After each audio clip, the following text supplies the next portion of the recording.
बिग्रेको सवारी चलाउनुभन्दा पहिले के गर्नुपर्छ?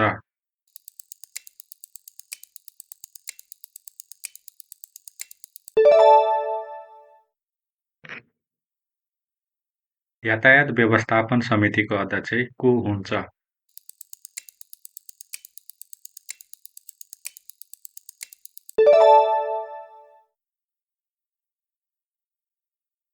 तीन लेनको सडकमा गाडी चलाउँदा कसरी चलाउनुपर्छ?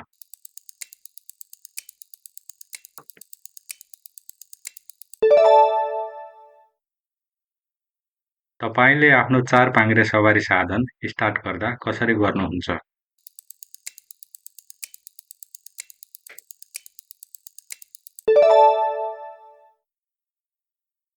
सानो सवारी र ठुलो सवारीमा कुनले पहिले साइड दिनुपर्छ?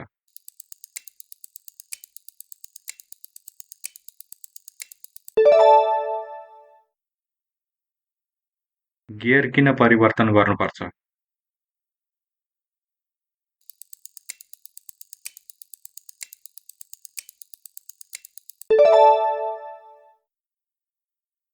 सवारी चालक अनुमति पत्रको प्रतिलिपि कुन अवस्थामा प्राप्त गर्न सकिँदैन?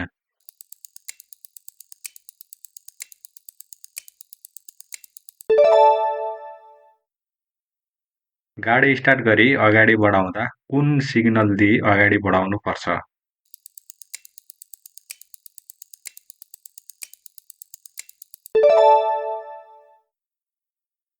कस्तो ठाउँमा सवारीको गति कम गर्नुपर्छ?